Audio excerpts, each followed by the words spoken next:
Sir আমার বোনের জন্য একটা আইফোন দেখ। আরে এই গরিবেরা তোদের নিজেদের জামা দেখেছিস, নিজের চেহারাটা আগে আয়নাতে দেখ, তারপর আছিস আইফোন কিনতে। আরে এই ম্যানেজার তুই আমাদের অপমান করলি, একদিন তোর এই দোকানই আমি কিনে নিই। আরে যা, তোর মতো এমন কত আসলো।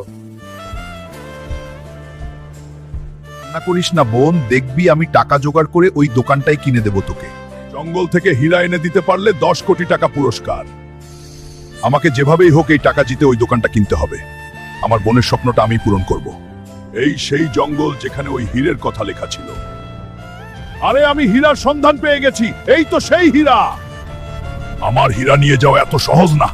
তবে এই দানবের কোথায় লেখা ছিল, যার জন্য যে কেউ আসতে ভয় পায়। বন্ধুরা আমাকে সাবস্ক্রাইব করে শক্তি দেও, আমি যেন এই দানবটিকে হারিয়ে হীরাটা নিয়ে যেতে পারি।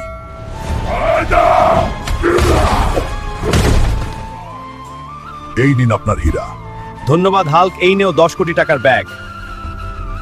বলেছিলাম একদিন বড়লোক হয়ে আসে তোর দোকানটাই কিনে নিব। দেখ আজ আমি বড়লোক হয়ে এসেছি। এই নে ম্যানেজার, 10 কোটি টাকা, আজ থেকে এই দোকান আমার। বের হয়ে যা তুই এখান থেকে।